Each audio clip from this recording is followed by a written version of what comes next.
예수님께서 영육한 마음을 주시고 감사드리고 예수 아멘.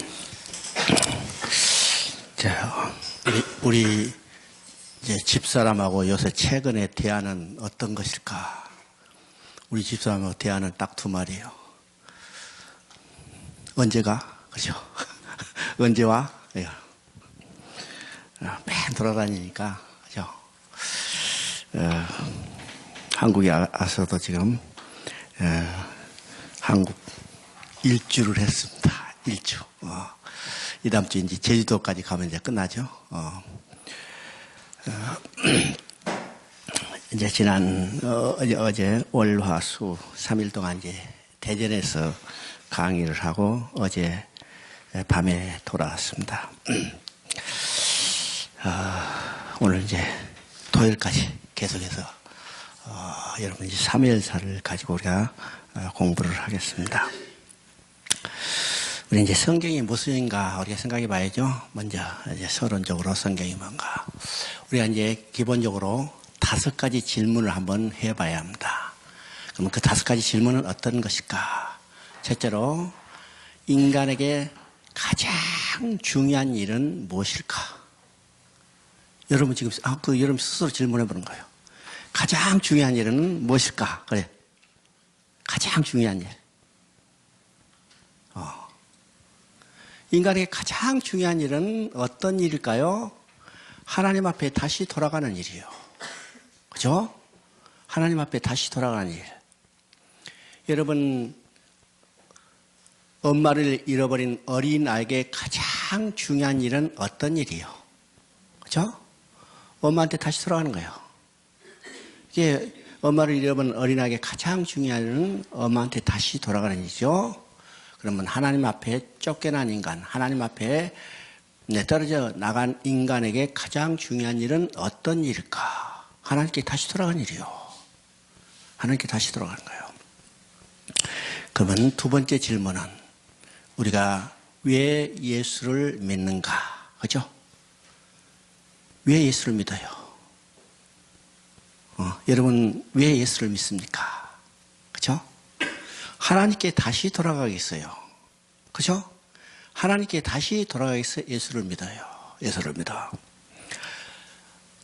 그러면 세 번째 질문은 우리가 예수를 믿는 근거가 무엇일까? 여러분 예수를 믿는 근거가 무엇이요? 그죠? 예수를 믿는 근거. 예수를 믿는 근거는 성경이에요. 그죠? 성경. 우리가 성경이 없다면 예수 믿지도 못하고 믿지도 않았을 거예요. 그게 성경이기 때문에 우리가 예수를 믿는 거고, 예수 믿기 때문에 하나님께 다시 돌아가요. 인간의 가장 중요한 문제가 해결되는 거죠. 해결되죠. 그러면 성경은 어떤 책일까? 우리가 예수를 믿는 근거가 성경인데 우리가 가지고 있는 성경이 어떤 책일까? 그렇죠?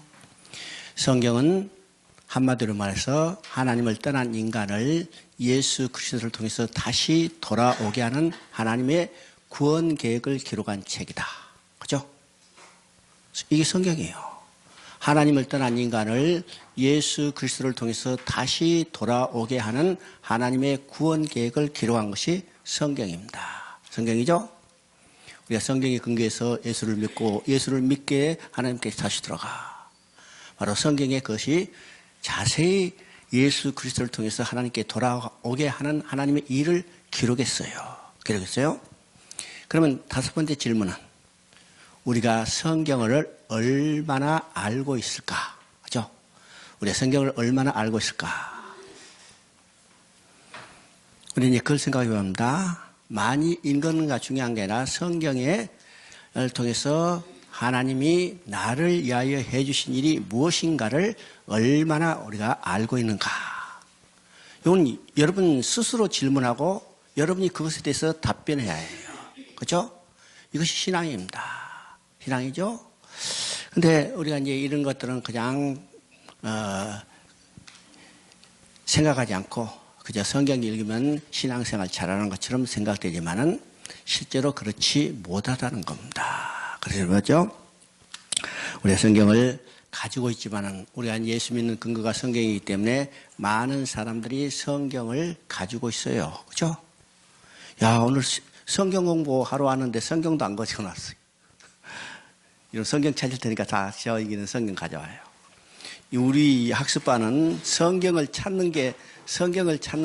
성경을 찾아서 보는 거예요. 요 PPT로 띄지 않아요. 성경 찾아서 봐야 해요.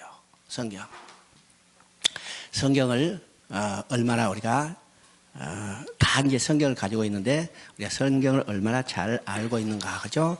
또 성경을 통해서 나타난 하나님의 마음을 우리가 얼마나 잘 알고 있는가를 우리 스스로 생각해 봐야죠. 스스로. 그러면 이제 우리가 예수를 믿는 근거, 우리가 신앙의 근거가 바로 성경이기 때문에 많은 사람들이 다 성경을 가지고 있어요. 적어도 한 권 이상. 어떤 사람은 그냥 책장에 꽉 찰 정도로 성경을 가지고 있는 사람도 있죠. 그런데 실제로 우리가 일반 성도들이 성경을 얼마나 많이 활용하고 있는가, 읽고 있는가, 이죠? 그런데 많은 성도들이 성경을 어떻게 생각하는가? 야, 성경은 하나님의 말씀 귀한 보배다. 귀한 보배, 그죠? 귀한 보배이기 때문에 어떻게 해요? 잘 모셔야 해요. 그죠? 귀한 보배이기 때문에 잘 모셔야 하기 때문에 주일날 쫙 끼고 와가지고 조용히 펴본 다음에 다시 닫아서 어떻게 해요? 더 조심해서 들고 가가지고 책장에 거의 모셨다가 주일날 되면 먼지 탁 들고서 또 거의 모시고 오는 거예요. 성경은 귀한 보배지만은 보석이 아니에요. 그죠? 보석이 아니에요. 성경은 장난감입니다. 그죠? 장난감은 마르고 닳도록 가지고 놀아야 해요. 얘들 장난감 아주 그냥 칠이 벗겨지도록 가지고 놀죠? 성경이 바로 우리 손에 완전히 익히도록 가지고 놀아야 해요. 그렇잖아요? 그래서 우리가 성경을 잘 알고 성경을 잘 이해해야 합니다. 그런데 이제 우리가 생각해 봅니다. 왜 성도들이 성경을 잘 읽지 않을까? 잘 읽지 않아요. 잘 읽지 않기 때문에 억지로 읽게 해서 성경 읽기표 만들어 놓고 계속해서 읽게 해요. 근데 그것도 잘 안 되죠? 안 돼요. 잘 읽지 않아요. 왜일까요? 성경이 읽어봤자 무슨 내용인지 잘 이해가 되지 않기 때문이죠? 잘 이해가 되지 않기 때문이요. 잘 이해가 되면 어떻게 해요? 재밌고, 재밌으면 밤새 읽어요. 여러분, 연애소설 재밌어요? 재미없어요? 재밌으니까 눈깔이 빨개지도록 계속 읽는 거죠. 그죠? 근데 성경 그렇게 읽지 않아. 성경은 성경만 읽으면 그냥 졸려. 그죠? 그게 재미없는 거예요. 재미없어서 이해가 안 된다는 거예요. 이해가 안 되니까 재미없고, 재미없기 때문에 읽지 않아요. 읽지 않아죠? 그러면 우리가 성경을 어떻게 성도들에게 여기 잘 읽을 수 있도록 할 건가? 그것은 성경을 가르쳐야 해요. 성경의 내용이 무엇인지를 성도들에게 가르쳐야 해요. 그렇죠? 우리 학교 다녀요. 지금 오늘 수능 시험인데 좋은 대학교 하려고 난리죠?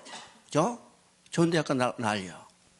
우리가 다 교과서가 있지만은 초등학교부터 시작해서 대학교 그보다 더 높은 학문을 배우기 위해서 많은 시간과 돈과 노력을 들여요. 왜요? 성경, 교과서만 가지고 안 되기 때문이요. 교과서가 있지만 교과서에 대한 내용을 배워야 하기 때문이요. 배워야 하기 때문이죠. 그러면 어떤 학교가 좋은 학교예요? 지금 좋은 대학교 하려고 난리 지금 좋은 점수 받으려고. 좋은 학교는 어떤 학교예요? 잘 가르치는 선생이 있는 학교죠. 그렇죠? 잘 가르치는 선생이 있는 학교. 그래서 잘 가르치는 선생이 있는 학교에 들어가려고 지금 오늘 우리 자녀들이 아주 애쓰고 노력하죠. 그러면 성경도 잘 가르쳐줘야 해요. 교회에서 가르쳐줘야 해요. 오늘 기독교의 가장 큰 문제는 뭘까? 교회에서 성경을 가르치지 않고 있다는 사실입니다. 교회에서 성경을 가르치지 않거든. 우리 가르친대요. 그러나 그 성경을 정말 하나님의 뜻을 아는 이 범위를 알기 위해서 가르치는가? 우리가 이제 생각해 보죠. 생각해 봅니다. 그냥 시간 때우 형식. 이런 것들이 많이 있는데 오늘 교회에서 우리가 다시 회복해야 할 것은 성경을 성경대로 하나님의 뜻에 합당하게 성경을 가르치는 일이에요. 가르치는 일이요. 여러분이 그런 것을 잘 배워가지고 교회에서 이제 앞으로 한국 교회를 다시 갱신시키는 힘들이 되기를 바랍니다.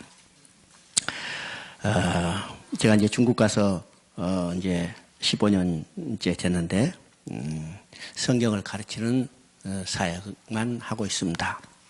그래서 최근에는 이제 제가 이제 마음에 소원을 두고 하나님께 기도하고 있는 세 가지가 있어요. 그 세 가지는 어떤 것인가? 이제 지난번에도 이야기했지만은 그것이 결과가 나타나기도 하기 때문에 여러분 다시 이제 선교 보고 겸해서 하는 겁니다. 이제 첫째는 유도순 목사님 이 구독사 관점에서 성경 강의 66권을 다 중국말로 번역해서 중국 지도들에게 주는 일입니다. 근데 그것이 지난 7월 31일부로 66권 다 번역했어요. 다 번역해서. 그래서 그 자료를 지금 다 나눠주고 있습니다. 나눠주고 있고. 그 다음에 이제 두 번째는, 제가 이제 중국에서 이제 지도자들한테 이게 성경을 가르치잖아요. 그들이 배워가지고 또 이제 2차로 재생산하는 가르침이 있어야 하기 때문에 그것을 또 이제 효과적으로 하기 위해서 구속사 강사를 양성하고 있습니다. 국사 관점에서 성경을 가르치는 국사 강사를 양성하고 있는데 이것이 이제 시작된 것은 지난 2015년부터 시작됐어요. 그래서 이제 작년에 1기를 졸업하고 2기가 이제 북경에서 계속되다가 이번 달에 이제 졸업을 하는데 그 졸업 마지막을 과정을 지금 제주도에서 강의를 하고 마지막 날 이제 졸업식을 해서 다시 이제 돌려보내기로 했습니다. 200명 목표를 200명 양성을 목표로 했는데 1개 반 가지고는 참 너무 시간이 많이 걸리잖아요. 1개 반 해봤자 많아야 20명 내지 25명밖에 안 됩니다. 이것을 1년 6개월 과정을 하면 200명 양성하려면 몇 년 걸려요? 이야, 오래 걸리죠. 그래서 청도에 다른 반을 하나 만들었어요. 그래서 청도의 반은 지난 1월 달부터 시작해서 했는데 지금 청도에서 강의를 하고 있습니다. 그래서 이제 두 반이 지금 동시에 이루어지고 있죠. 참, 청도에 이제 제가 제주도 때문에 이번 강의하러 들어가지 못하고 한국에는 어떤 목사님께 부탁해서 이제 내기를 강의하도록 여기 보내도록 했는데 그분이 광주에 사세요. 주일날 저녁에 갑자기 전화가 왔어요. 나는 중국에 들어간 줄 알았더니 오후 한 7시쯤 전화 왔어. 그 시간에는 이제 비행기 탈 시간이 됐거든요. 딱 전화하는데 못 가게 됐다는 거예요. 왜 못 가게 되니까 여권을 가지고 놔두고 왔대. 여권을 놔두고. 그러니 방법이 없잖아요. 지금 광주에다 여권이 있는데.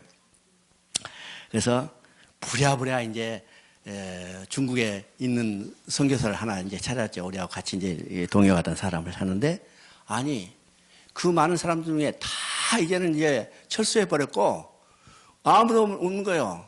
근데 끝에 가서 딱 한 사람 할변에 있는 분이 남아 계셔가지고 그분에게 부탁해서 이제 월요일 날 강의는 못 하고 이제 화요일부터 강의를 하도록 이렇게 배려를 했습니다. 그것도 하나님이 참 기회를 주셔서 놓치지 않도록 만드신 것 감사드리고요. 그 다음에 세 번째는 이들이 배워서 강의를 할 때 이제 강의할 자료들을 저희들이 스스로 준비를 해야 합니다. 그래서 그 자료를 제가 이제 기초를 만들어서 그들에게 주는 자료들이 있습니다. 그래서 제가 편집을 해가지고 그걸 중국어로 번역해서 지도자들이 활용할 수 있도록 하고 있습니다. 그 지금 이제 하고 있는 게요. 지금 최근에 제가 하고 있는 것이 두 가지인데, 여러분 이제 성경 한 장을 구사 관점에서 어떤 의미가 있는지를 다 요약 해설했어요. 요약했어요. 그래서 전주에 이제 창세기 1장 1절부터 계시록 22장까지 모든 것이 다 얘기되어 있습니다. 그래서 여러분이 이제 성경을 그냥 읽을 때도 막연히 읽는 것보다도 이 자료를 활용하면 성경의 의미를 우리가 깊이 이제 이해할 수 있습니다. 또 이 자료는 교회에서 새벽기도나 다른 이 성경 공부안에서 그대로 활용할 수 있는 자료가 돼요. 그리고 또 하나는 이제 중국 지도자들 위해서 이제 한데, 이게 유도선 목사님이 이미 그 성경 한 권을 한 번 설교하기 이해를 했는데, 저는 이것을 다시 다 정리해서 중국 현지 지도자들이 활용할 수 있도록 만들었습니다. 이제 한국 목사들 설교하고 중국 목사들 설교하고 여러 가지 이제 다른 점이 있어요. 우선 시간이 달라요. 그죠? 한국 목사님은 길면 30분, 30분도 길다고 그러죠. 근데 중국의 설교는 짧으면 1시간, 그죠? 길면 2시간, 그 정도예요. 그러니까 양 자체가 다르죠? 그래서 양을 그 시간에 맞도록 맞춰줬어요. 뿐만 아니라 이제 한국 목사님들은 수준이 그래도 괜찮은 편이죠. 근데 중국 지도자들은 평균 수준이 중졸로 보면 됩니다. 중졸로 보면 되죠. 그래서 그들이 스스로 논리적으로 잘 정리한다는 것이 쉽지 않아요. 그래서 그들을 완전히 그냥 표준 설교문을 제시한다 해가지고 이걸 만들어서 번역해서 그들에게 하면, 우리가 이제 성경 공부를 따로 시간을 내지 않더라도 매주 성경 한 권을 한 번씩 설교하면 1년 정도 또는 1년 반이면 창세기부터 계시록까지 다 설교가 돼서 그 설교를 통해서 성도들이 성경의 맥을 알 수 있게 되죠. 그런 관점에서 이걸 만들었습니다. 여러분이 이걸 가지고 성경을 연구하지 않는다 하더라도 이것을 읽은다면 성경 전체 맥이 어떻게 관통되어 있는가를 이해할 수 있으실 겁니다. 그래서 여러분이 책은 내가 못 드리고 책 출판한 것도 아니고 그렇기 때문에 USB 자료로 드릴 테니까 여러분이 다 다운 받아 가시고 활용하시기를 바랍니다. 자, 우리 이제 성경이 어떤 책일까, 그렇죠? 성경은 어떤 책일까? 우선 이제 서론적으로요, 성경에 대한 우리의 관점을 다시 이제 달리 생각해봐야 해요. 지금까지 왜 성경을 잘 접근하지 못하고 읽어봤자 이해가 되지 않았을까? 성경에 대한 관점이 잘못됐기 때문이요. 지금까지 성경은 어떤 책으로 생각한가? 우리 이제 종교를 가지고 있다. 종교는 경건의 삶을 살게 한다. 이렇게 생각해가지고 성경도 이 경건의 삶을 살게 하는 하나의 지침이다. 이렇게 생각해요. 경건한 삶을 살게 하는 하나의 지침이라 하면 어떤 책이냐면 도덕책이요. 그죠? 윤리책이요. 여러분, 도덕책, 윤리책 재밌어요? 없어요? 어? 도덕적 윤리책 재미없어요. 재미없으니까 안 읽어요. 안 읽어요. 그죠? 또 성경은 어떤 관점을 가지고 있는가? 하나님께서 하라, 하지 말라 하는 명령을 모아놓은 책이다. 명령을 모아놓은 책이 어떤 책이요? 법률책이요. 그죠? 법률책 재미있어요? 없어요? 여러분, 법률책 재미있어서 책방에서 법률책 사다 놓고 열심히 읽은 사람들 있어요? 법률책 사다 놓고 열심히 읽은 사람은 공무원 시험 준비한 사람들, 사법시험 준비한 사람들이에요. 다른 사람은 일반적으로 읽지 않죠? 읽지 않아요. 그렇기 때문에 당연히 재미없고 읽지 않아요. 읽지 않아. 그러면 성경이 윤리 책이 아니고 법률책이 아니고 성경은 어떤 책일까? 이 관점이 바뀌어야 이제 성경을 우리가 재미있게 읽을 수 있습니다. 성경은 어떤 책인가? 성경은 연애편지입니다. 그죠? 연애편지. 연애편지 받아봤어? 그러니까 모르지, 지금. 연애에서 연애편지 한번 받아봐. 어떤 거. 연애편지 받는 순간 가슴이 두근거려. 야, 뭘까? 그리고 연애편지 시간 정해놓고 읽어요? 분량 정해놓고 읽어요? 시도 때도 없이 그걸 그러죠. 저 연애해봤어. 시도 때도 없이 읽죠. 어떻게 하면 읽을까? 안타까운 마음으로 읽는 거예요. 연애편지입니다. 연애편지 어려워요, 쉬워요? 어? 연애편지 받고 어려워가지고 사전 찾아놓고 사전 찾으면서 읽은 사람들 있어요? 없어요. 착 찌려가지고 한 장 탁 읽으면 한눈에 보게 되는 거죠. 하는 거예요. 연애편지입니다. 그러면 성경은 연애편이다. 누가 누구에게 보낸 연애편지예요? 누가 누구에게 보낸 연애편지? 하나님이 내게 보낸 연애편지요. 그러면 연애편지가 양이 아무리 많다 하더라도 연애편지를 한마디로 요약하면 어떤 말이에요? 연애편지를 한마디로 말하면 어떤 말이에요?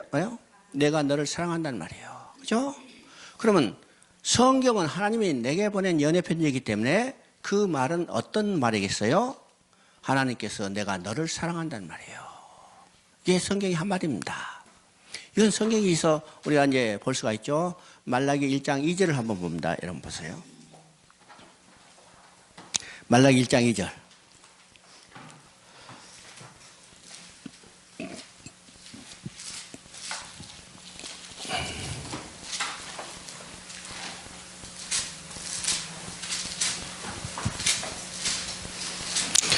말라기 1장 2절 읽어봅니다. 시작.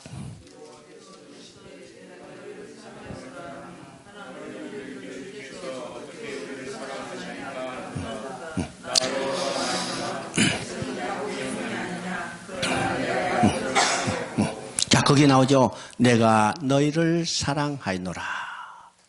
여기서 지금 너희를 사랑하는 것은 이스라엘 백성들이죠. 이스라엘 백성은 신약적으로 오늘 구원받은 우리들을 위하여 내가 너희를 사랑하노라. 이게 구약의 마지막이고 구약 전체를 한마디로 요약해 놓은 말입니다. 여기 말 내가 너희를 사랑하노라. 그죠? 사랑하노라. 하나님은 우리를 사랑하기 때문에 사랑의 동기에서 우리를 지으셨어요. 지으셨죠? 사랑하기 때문에 함께 살기를 원하셨습니다. 그죠? 이것이 하나님의 마음이에요. 내가 너희를 사랑하노라. 그러면 구약만 그런가? 아니죠. 신약 요한복음 3장 16절에도 같죠. 요한복음 3장 16절 우리가 너무 잘 알죠. 하나님이 세상을 이처럼 사랑하사. 그렇죠? 하나님이 세상을 이처럼 사랑하사. 그렇죠? 그럼 세상은 누구요? 세상의 모든 사람이라고 이야기할 수 있지만은 좁게는 내요. 하나님이 나를 이처럼 사랑하사. 이처럼 사랑하는 이 모든 내용은 성경 전체를 이야기해요. 성경 전체는 하나님이 나를 사랑한 그 사랑이 어떤 것인가를 보여주는 거죠. 이처럼 사랑하다. 그래서 성경은 연애편이다. 하나님이 나를 어떻게 사랑하는가 그것을 보여주는 책이 성경이다. 그러면 이 관점이 다르면 여러분 이 성경 재밌어요? 재미없겠어요? 재밌잖아요. 재밌어요. 두 번째 성경은 어떤 책일까? 성경은 양육일기예요. 이사야 1장 2절 읽어봅니다.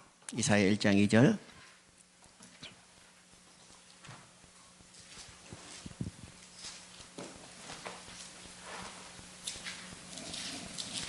일장 2절.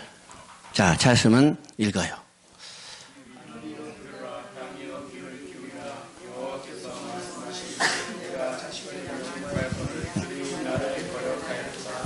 자, 그렇죠? 내가 너희를 양육하였거늘 너희는 거역하고 배반하고 그렇죠? 자, 이것이 하나님이 인간에게 해주신 일과 인간이 하나님에 대한 반응을 아주 극명하게 딱 대조적으로 이야기하는 겁니다. 하나님 뭐라고 써요? 내가 너희를 양육하였거늘 그렇죠? 그래서 성경은 어떤 책이냐면 하나님이 나를 낳고 길렀던 모든 것을 기록한 양육일기예요. 양육일기. 어떤 사람이 이제 부모가 돌아가신 후 이 유품을 정리하다가 낡은 노트를 하나 발견했어요. 자, 호기심 때문에 책장을 딱 펼쳐보니까 거기에 자기 이름이 나오는 거예요. 야, 이거 내 이름이 나오는가?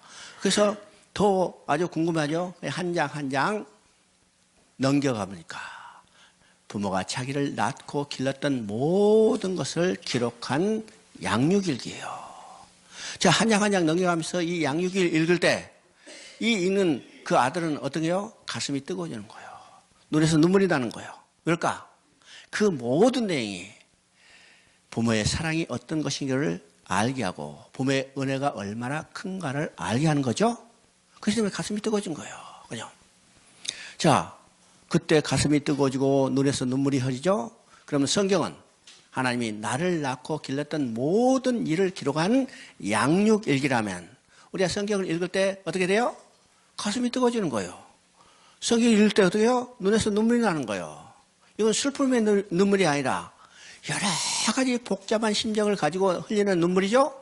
거기에 기쁨도 있고 감사도 있을 거고, 그죠? 그 눈물을 흘리게 되는 거예요.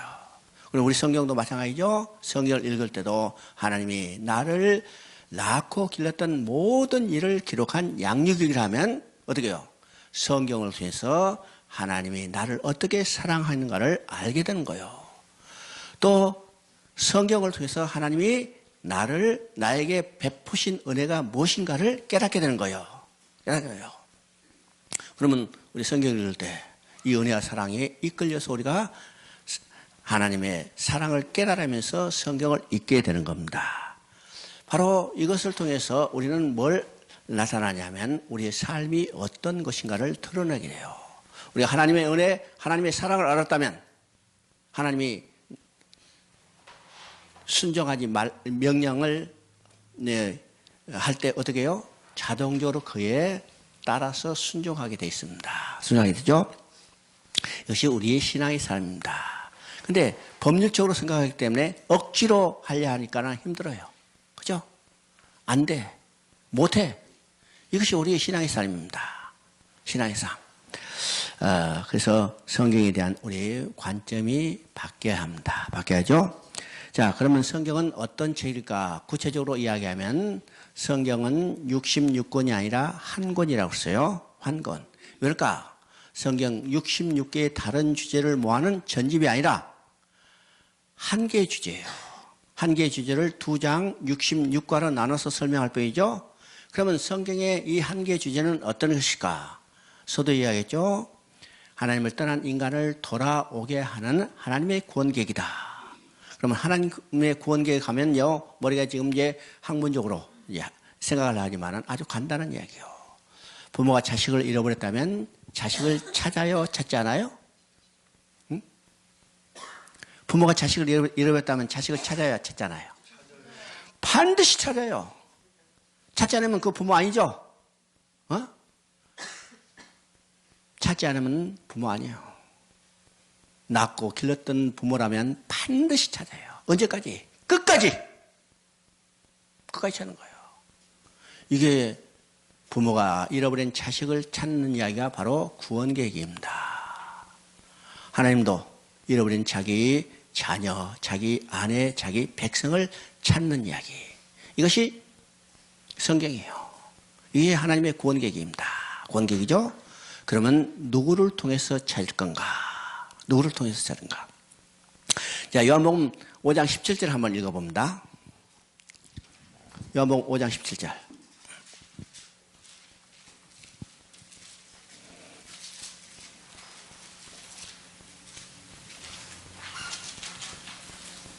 자, 읽어요.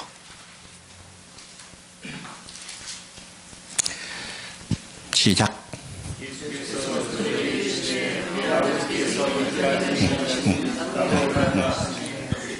자, 내 아버지께서 지금까지 일하시니 나도 일한다 그랬죠? 여기서 내 아버지는 성부 하나님을 말씀하세요. 그러면 성부 하나님이 지금 일하고 계시는 거죠? 내 아버지께서 지금 일하시니. 그러면 요한복음 5장은 어떤 내용이냐면 안식일에 38년 된 병자를 고쳐주는 사건입니다. 예수님께서 안식일에 38년 된 병자를 고쳐줬더니 유대인들이 예수님을 지금 책망하죠. 왜 안식일에 병자를 고쳐주는가? 왜 안식일에 일을 했는가? 왜 안식일을 범했는가? 그렇죠? 율법을 어겼다고 지금 책망해요. 그때 예수님이 그들에게 말합니다. 내 아버지께서 지금까지 일하시니 나도 일한다. 그러면 내 아버지 곧 성부 하나님은 일하고 계신 하나님이요? 쉬고 계신 하나님이요? 일하고 계신 하나님이요. 근데 이것을 우리가 보합니다. 그날이 안식일이었어요. 하나님께서 계명을 주실 때 어떻게 해요? 안식일을 지키라. 안식일을 지키지 않으면 죽임을 당한다까지 강하게 말씀하셨던 하나님께서 안식일에 쉬지 않고 일하고 계시는 거예요. 그죠? 그러면 왜 안식일을 지키라고 명령했던 그 하나님께서 안식일을 쉬지 않고 일하고 계실까? 그런 생각이 납니다. 왜 안식일에 쉬지 않고 일하고 계실까? 이 환자는 지금 그날이 안식일이었지만 안식이 있어요, 없어요? 이 환자에는 안식이 있어요, 없어요? 안식이 없어요. 지금 아파 누워있어. 38년 동안. 그것도. 그러니까 38년 동안 수많은 안식이 지나갔지만 이 환자에게는 한 번도 안식을 누리지 못했어요. 왜요? 병으로 해서 신음하고 있기 때문에. 그죠? 그러면 이 환자가 언제 안식을 누릴 수 있어요? 병으로부터 치료함을 받아야 안식을 누릴 수 있어요. 그죠? 그래서 안식일이지만 안식을 누리지 못한 이 환자의 병을 고쳐줌으로 진정한 안식을 회복시켜주는 거예요. 하나님은 지금 어떤 일을 하셨어요? 안식일을 누리지 못하는 이 환자에게 고쳐줌으로 안식을 회복시키는죠. 그러면 하나님은 병자를 고쳐주는 하나님, 물론 그렇지만 병자만 고쳐줄까? 아니란 말이에요. 근본적인 문제가 뭘까? 인간이 하나님의 언약을 어기고 사단의 유혹을 받아서 선악과를 따먹었죠. 범죄하자 사단의 노예로 전락됐어요. 사단의 노예로 전락됐죠? 노예에게는 안식이 있어요, 없어요? 응? 노예는 안식이 없어요. 그러면 언제 안식을 누릴 수 있어요? 노예로부터 해방돼서 자유함을 누려야 안식을 누릴 수 있죠? 그러면 하나님이 하신 일은 이 안식이 없는 환자만 고쳐진 일이 아니라 근본적으로 안식이 없는 인간들을 노예로부터 해방시켜서 안식을 주는 일. 이것이 뭐냐? 하나님의 구원 계획이요. 구원 계획이죠. 그러면 구원 계획을 누구를 통해서 했냐? 나도 일한다. 지금 환자를 고쳐주는 것을 누구를 통해서 했냐면 예수 그리스도를 통해서 하셨죠. 그래서 나도 일한다. 그러면 하나님이 구원 계획을 이루시는데 누구를 통해서 일하신가? 바로 예수 그리스도를 통해서 이루시는 겁니다. 그래서 성경 전체는 어떤 것인가? 하나님을 떠난 인간을 예수 그리스도를 통해서 돌아오게 하는 하나님의 일을 기록한 것이다. 이것이 성경이에요. 성경이죠. 그래서 성경 전체는 누구를 증거하는가? 바로 나도 일한다. 바로 예수 그리스도를 증거하는 겁니다. 그리스도 증거. 그래서 요한복음 5장 39절을 한번 읽어봅니다.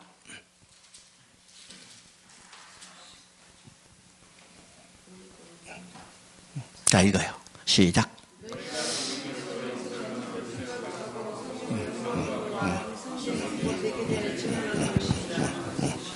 자, 여기서 너희가 영생을 얻으려고 성경을 연구하느냐? 성경이 내게 대해서 증거한 것이다. 그랬어요.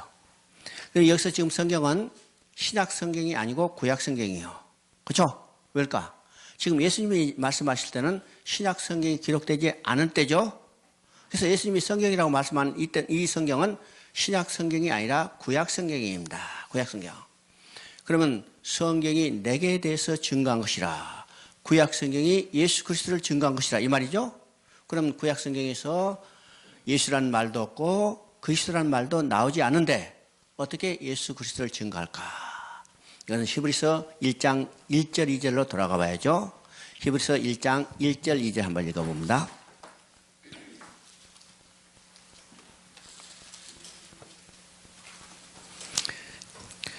옛적의 선지자들을 통하여 여러 부분과 여러 모양으로 우리 조상들에게 말씀하신 하나님이 이 모든 날 마지막에는 아들을 통하여 우리에게 말씀하셨으니, 그렇죠? 여기 보면요, 이제 1절과 2절이 시간이 차이가 있어요. 1절은 옛적이요, 2절은 이 모든 마지막 날입니다. 그러면 옛적에는 어떻게 말씀하실까? 여러 모양과 여러 방법으로 우리 조상들에게 선지자를 통해서 말씀하셨다고 그랬죠? 이것이 이제 구약의 내용이요. 구약의 내용이죠. 그러면 여러 모양과 여러 방법은 어떤 것이냐면 곧 사람과 사건과 모형과 그 다음에 예언들이요. 이건 이미 우리가 다 배웠기 때문에 이제 슬쩍 지나가고 하여튼 이런 방법으로 됐어요. 그럼 구약에 나오는 많은 사람들도 누구를 증거하냐면 예수 그리스도를 증거해요. 구약에 많은 사건들도 예수 그리스도를 증거해요. 구약에 나오는 많은 모형들도 예수 그리스도를 증거해요. 그럼 모형이 어떤 것일까? 가죽옷이라는 모형이 있어요. 그 다음에 반석이라는 모형이 있어요. 녹뱀이라는 모형이 있어요. 그 다음에 기생나합이 자기 창문틀에 달았던 붉은색 실도 모형이에요. 다. 성막도 모형이에요. 그러니 이런 모형을 통해서 누구를 증거하면 예수 그리스도를 증거하는 거예요. 예수 증거. 그리고 신약에서는 이제는 구약에서 여러 모양과 여러 방법으로 증거했던 예수 그리스도가 실체로 드러나는 겁니다. 그래서 이 모든 마지막 날에는 뭐예요? 그 아들로, 그 아들은 누구예요? 이 땅에 육신을 입고 오신 하나님이신 예수 그리스도예요. 예수 그리스도를 통해서 증거하는 겁니다. 그렇죠? 여기서 이 모든 마지막 날이라 했을 때는요, 두 가지가 의미가 있어요. 첫째는 시간적으로 마지막입니다. 예수님이 오심으로 말세가 시작됐어요. 그래서 우리는 지금 어느 시대에 살고 있어요? 말세 시대에 살고 있는 겁니다. 말세 시대에 살고 있죠? 또 하나는 시간적이 아니라 그냥 방법적이요. 방법적으로 예수님이 마지막 계시라는 거예요. 예수 위에는 다른 계시가 없다는 거예요. 그죠? 구약에는 선지자를 통해서 여러 가지 모양과 여러 가지 방법으로 말씀했지만은 신약에는 이는 어떻게 해요? 오직 하나의 방법. 예수 그리스도예요. 오늘 예수 그리스도에 의해 어떤 계시를 받았다 하는 것도 다 이단이요. 우리 분명히 알아야 합니다. 오직 이 시대는 예수 그리스도예요. 그럼 예수 그리스도를 어떻게 계시어요? 성경을 통해서 우리가 계시됐죠. 그래서 성경을 통해서 우리는 예수 그리스도를 알고 성경을 통해서 예수 그리스도를 통해서 하나님이 하신 일을 우리가 분명히 깨달아야 합니다. 깨달아야죠. 이제 중국의 최근의 상황이 이제 어떤 것인가? 여러 가지 여러분 이제 간접적으로 다 들으셨겠지만은 아주 심각한 상황이요. 심각한 상황. 저는 그 심각한 상황 중에서 교회 때려버리신 것이 문제가 아니요. 교회 때려보시면요 나누면 되죠. 그죠? 교회 때려보시면 나누면 돼요. 다 세포처럼 스며들면 돼요. 그건 문제가 되지 않아요. 문제라. 그런데 가장 큰 문제는 중국에서 사용되는 성경을 중국식으로 개변시키는 겁니다. 이 작업을 이제 다 끝내고 이제 출판해서 보고만 하면 되는 거예요. 이 상태에 지금 나 있는데 지금 오늘 천주교도 그런 비슷한 일들을 하죠. 그죠? 예수 그리스도 한복 입고 나오고 이제 그런 형태인데 이제 중국 사람 예수 그리스도가 태어나게 생겼어요. 그죠? 그러면 완전히 이런 것이 아주 우리에게 큰 문제가 아닌 것처럼 생각하지만은 아주 중요한 문제예요. 중요한. 예수님은 오직 한 분이죠. 그죠? 그분은 어디서요? 예루살렘에서 베들레헴에서 태어나신 분이요. 그러니 그 사람이 중국 옷 입고 태어났어요? 아니잖아요. 아니요. 우리가 이거 근거하면 우리는 얼마나 무서운 일인가를 그죠? 그러면 예수 그리스도를 어떻게 해요? 혼잡스럽게 하고 애매모호하게 만들어버리는 겁니다. 만들어버려요. 오늘 천주교가 그런 식이잖아요. 애매모호하게. 그죠? 비슷비슷하지만은 정확하지 않은 이렇게 모호하게 만들어가는 겁니다. 맞아요. 그래서 우리가 성경을 통해서 우리 정확히 한다. 오늘 이 시대에 계시는 오직 예수 그리스도 뿐이라는 사실을 우리가 깨달아야 합니다. 깨달죠. 그러니까 성경은요, 예수 그리스도를 증거하니까 하나님은, 성경은 하나님을 떠난 인간을 돌아오게 하는 하나님의 구원 계획인데 누구를 통해서 이루시는가? 곧 예수 그리스도를 통해서 이루시는 거예요. 그래서 성경은 오직 한 가지 주제라고 했죠. 하나님을 떠난 인간을 예수 그리스도를 통해서 다시 돌아오게 해서 하나님과 함께 살기를 원하시는 하나님의 일을 기록해 놓은 것이 성경이에요. 자, 우리가 이제 첫 번째 질문으로 다시 돌아갑니다. 처음 질문으로. 인간의 가장 중요한 일이 무엇일까? 그죠? 인간의 가장 중요한 일은 하나님 앞에 다시 돌아가는 일이요. 왜 예수를 믿을까? 하나님께 다시 돌아가겠어요. 그죠? 왜요? 성경이 하나님 떠난 인간을 예수 그리스도를 통해서 돌아오게 하는 하나님의 일을 기록했기 때문에 우리가 예수를 믿는 목적은 하나님께 다시 돌아가겠어요. 인간의 가장 중요한 문제가 해결되는 거죠. 그렇죠? 인간의 가장 중요한 문제가 예수 그리스도를 믿음으로 하나님께 돌아가서 힘으로 해결되는 거예요. 그러면 예수를 믿는 근거가 뭐냐면 바로 성경이요. 성경은 바로 그 일을 기록했잖아요. 그렇죠? 그럼 우리가 성경을 얼마나 알고 있는가 생각해 봐야죠. 그래서 우리가 성경을 깊이 정확히 알아야 우리가 올바른 신앙이 될 수 있다는 사실을 우리가 깨닫게 되는 겁니다. 그래서 오늘 교회에서 중요한 일은 뭘까? 성도들에게 성경을 올바로 가르쳐 주는 겁니다. 정확하게 가르쳐 주는 겁니다. 정확하게. 이단 문제가 많이 지금 대두되어 있지만은 이단 아무리 파헤쳐도 다른 이단 계속 생겨요. 이단은 점점 더 성행하고 점점 더 많아져요. 이건 부인할 수 없어요. 이단이 지금부터 생긴 게 아니라 이미 창세 때부터 이단이 생겼어요. 창세 때부터 이단이 생겼어요? 안 생겼어요? 모르자. 이단은 지금 현재. 이단은 어떤 것이요? 하나님의 말을 변개시키는 거예요. 그렇죠? 이단은 하나님의 말씀을 변개시키는 건데 창세 때 있었어요? 없었어요? 하나님의 말씀을 변경시켰어요. 창세기 2장 16절을 변경해서 먹어도 결코 죽지 아니하리라. 하나님의 말씀은 반드시 죽는다고 했는데 결코 죽지 아니라 눈이 밝아져 하나님같이 하리라. 이게 이단이에요. 이단은 다 그들이 스스로 하나님같이 되려고 하는 자들입니다. 무엇을? 하나님 말씀을 변경시켜서. 그렇죠? 이단의 개수들은 보면 끝에 가면 다 자기 하나님이에요. 이게 특징입니다. 그러니까 창세 때부터 있었고 지금도 있고 언제까지 있어요? 예수님이 다시 오실 때까지 있어요. 그러니까 우리가 성경을 이제 잘 가르쳐야 해요. 이단이 어떤 것인가 일일이 찾아서 다 가르치려면요 끝도 없어. 여러분 가짜를 분별하는 간단한 방법은 뭘까? 간단한 방법은 진짜가 무엇인지 알면 되래요. 그죠? 그래서 교회에서 성도들에게 성경을 정확히 가르치면 그들이 스스로 분별해낼 수 있죠. 분별해낼 수 있어요. 가르치지 않기 때문에 목말라있기 때문에 잘못 끌려가서 이단에 빠져서 엄청난 결과를 가져오죠. 한국에 유명했던 한 농구 선수가 있는데 농구 선수가 이단에 빠져가지고 여기 노숙자 돼서 아주 이제 정신이 돌아서 그런 것을 이제 나온 적도 있더라고요. 그럼 이제 성경은 하나님을 떠난 인간을 돌아오게 하는 하나님의 구원 계획을 기록했다고 했어요. 그런 거예요.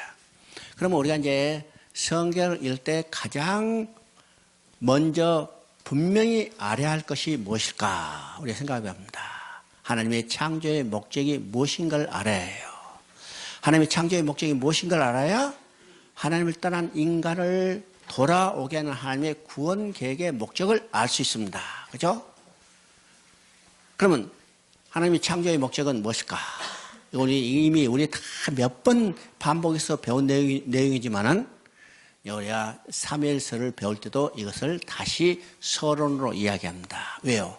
이것이 기초가 돼야만 그 다음에 성경을 이해할 수 있기 때문이요. 또 왜 계속해서 반복해서 이야기할까? 여러분요, 지금 몇 년 동안 우리가 해서 똑같은 거 반복하죠? 잊어버렸기 때문에. 예. 잊어버린 것이 가장 큰 은혜죠. 안 잊어버린 것이면 누나 떨어지면 다 아는데 이러 하면 내가 강의를 못해요. 근데 잊어버렸기 때문에 또 이야기하는 거예요. 그렇죠? 이게 중요하기 때문이에요. 또 성경을 이해하는데 우리 신앙에 가장 중요하기 때문에 내가 이제 반복하는 겁니다. 그러면 하나님의 창조의 목적이 무엇일까?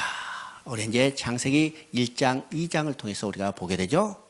창세기 1장 1절에 아주 웅장한 선포가 있어요. 태초에 하나님이 천지를 창조하시니라. 그리고 2장 1절 2절에 뭐 되냐면 하나님께서 천지 만물을 다 이루시느니라. 그렇죠? 이루시니라. 여기서 2장 1절에는요. 중요한 두 가지 개념이 있다고 했습니다. 2장 1절에 천지 만물을 다 이루시니라. 완성의 개념이 있어요. 2절에 뭐냐면요.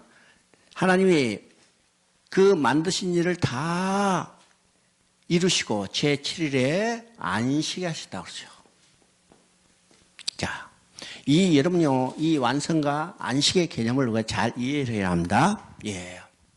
그러면 1장을 보면 어떻게 쓰냐면 계속 반복되는 말이 세 마디가 있어요. 이 세 마디는 뭐냐? 하나님께서 말씀하시고 그대로 되니라 보시기에 좋았다. 그러면 하나님이 말씀했다는 그 말 속에 하나님의 계획과 목적이 있다는 거예요. 그죠? 하나님의 계획과 목적이 있는데 그대로 됐어. 그러면 우주 만물은 어떻게 창조됐어요? 하나님의 계획과 목적대로 창조됐어요. 하나님의 계획과 목적대로 창조됐기 때문에 하나님 보시기에 좋았어요. 좋았어요? 이것이 1장에 반복되는 말이고 2장에서 다 이뤘다고 선언하는 겁니다. 선언하죠. 그러면 2장 8절을 통해서 우리가 하나님의 1차적인 창조의 목적과 궁극적인 창조의 목적이 무엇인가를 우리가 봐야 해요. 2장 8절을 읽어보면 어떠세요? 동방에 에덴 동산을 창설하시고 거기에 사람을 두시니, 그렇죠? 동방에 에덴을 창설하시고 거기에 사람을 두시니, 동방에 에덴을 창설하는 것이 1차적인 하나님의 우주 만물을 창조한 목적이고 거기에 사람을 두시니, 이것이 하나님의 궁극적인 목적이요. 그렇죠?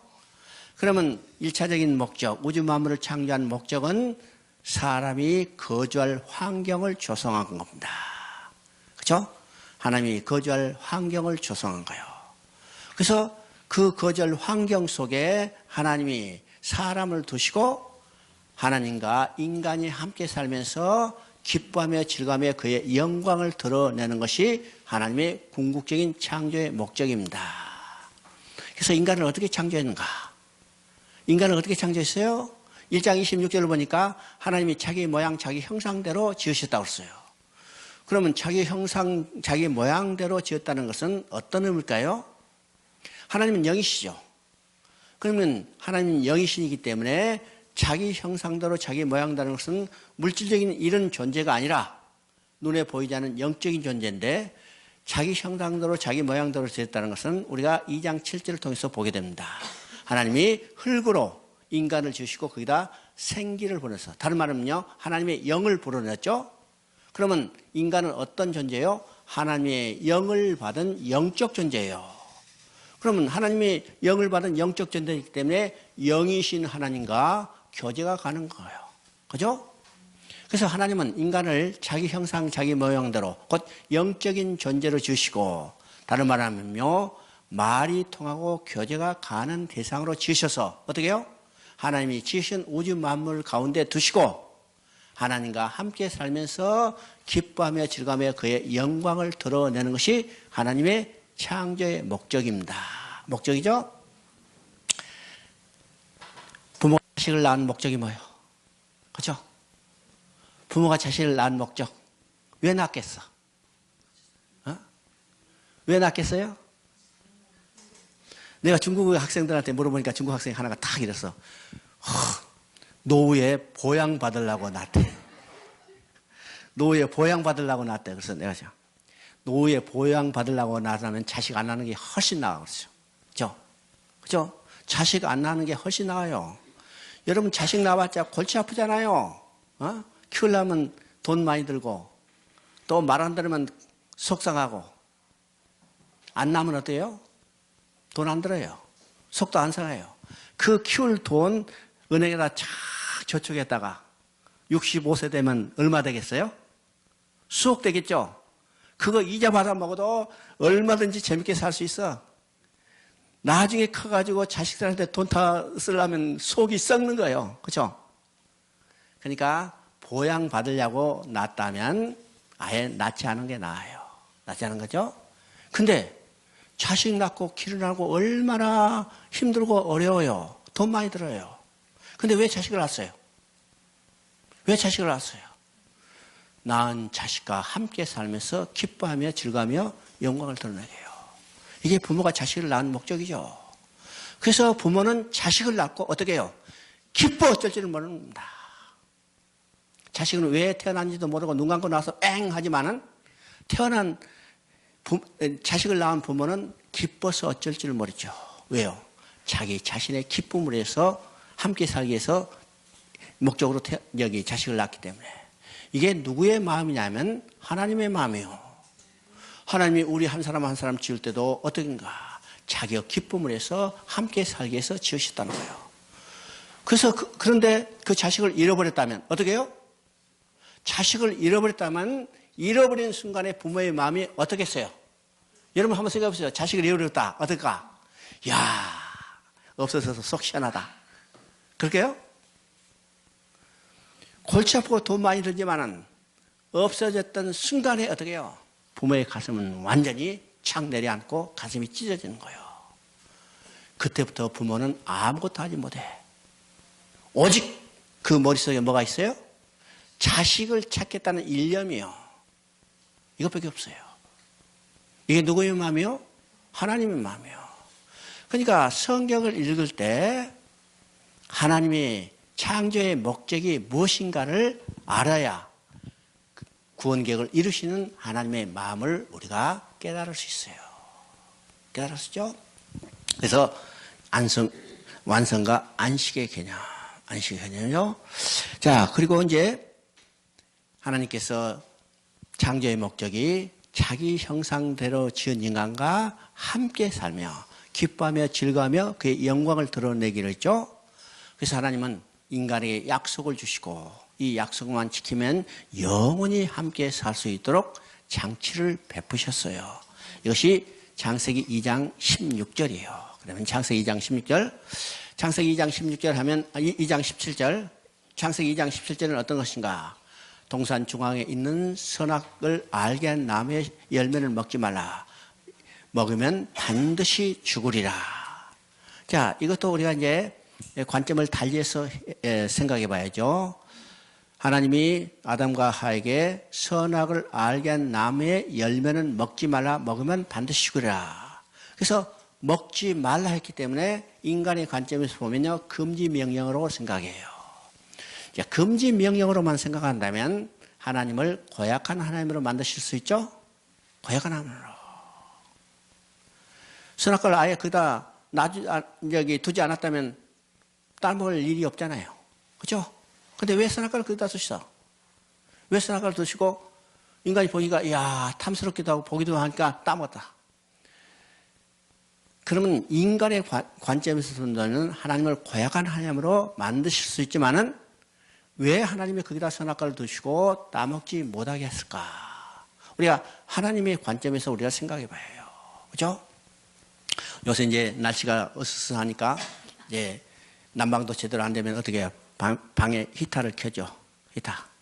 그러면 히터에 빨간불이 쫙 들어오면 얘들은요, 호기심 때문에, 그죠? 빨간불 하니까 만지고 싶어. 만지고 싶어. 엄마가 뭐래요? 야, 만지지 마라. 그래요. 만지지 마라. 근데 얘가 호기심 때문에 탁 뜨니까 빼! 그러죠? 그러면 얘가요, 뜨거우니까 뭐라고 하겠어요? 뭐라고 했어요? 이 히터는 누구야? 그러죠? 우리는 이제 인간의 관점에는 그렇게 생각할지 몰라도 엄마가 왜 거기다 히터를 뒀어요? 엄마가 왜 히터를 뒀어요? 얘들 따뜻하게 잘 자랄 수 있도록 거기다 놓은 거예요. 그러니까 관점이 달려야죠. 관점. 그러면 이 선악과를 두는 하나님의 마음이 어떤 것인가? 이것은 하나님이 이 언약만 지키면 너와 나와 영원히 함께 살자는 이 마음에서 거기다 두셨어요. 그렇죠? 그러면 성경에서 말하는 하나님과 인간의 관계가 어떤 관계인가를 우리가 생각해 봐야죠. 어떤 건가? 첫째는 어떤 건가? 하나님이 하나님 나라를 건설할 때 거기에는 왕이 있어야 하고 백성이 있어야 해요. 그렇죠? 그러면 하나님 나라에서 하나님이 왕이시고 아담과 하와가 백성이었어요. 그러면 나라에서 왕이 있고 백성만 있다면 나라가 성립되는 게 아니죠. 중요한 것은 왕이 백성을 다스리는 주권이 있어야 해요. 그럼 주권은 뭘로 나타나요? 왕의 명령으로 나타나요. 또 오늘 입헌 국가에서는 법으로 나타나요. 그죠? 법. 오늘 대한민국이 지금 대통령이 통치하는 모든 근거는 뭐예요? 법이요. 법의 근거였어요. 그러니까 이 법, 주권은 법으로 나타나는데 창세기 2장 17절은 왕이신 하나님이 그 백성을 다스리는 주권 곧 법입니다. 문제는 뭐냐? 백성인 인간이 이 법을 지키지 못했던 데 있습니다. 이 법만 지키면 하나님이 통치한 나라에서 하나님이 주신 생명으로 하나님의 공급을 받아 하나님의 보호를 받아 영원히 하나님과 함께 살 수 있었어요. 그런데 인간이 이 법을 지키지 못했죠. 두 번째, 하나님과 인간의 관계는 남편과 아내로 관계를 이야기합니다. 남편과 아내 관계. 그러면 어떻게 하나님과 인간이 남편과 아내가 되나? 성경은 하나님과 인간의 관계를 분명하게 남편과 아내의 관계로 이야기하죠. 우리 이제 창세부터 계시록까지 이건 일갈되게 이 관계를 이야기해요.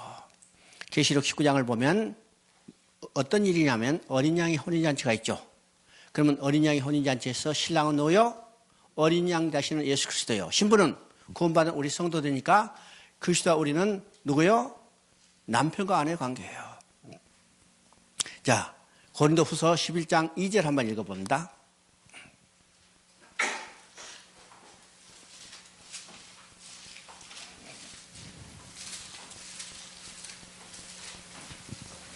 고린도후서 11장 2절.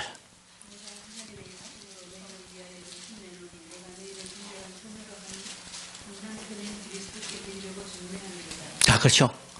우리를 정결한 처녀로서 우리 누구요? 나를, 그죠? 남편 대신 그리스도께, 신랑 대신 그리스도께 중매하려 합니다. 그죠? 그리스도와 우리는 신랑과 신부의 관계죠. 구약에서도 이것이 극명하게 나타나요.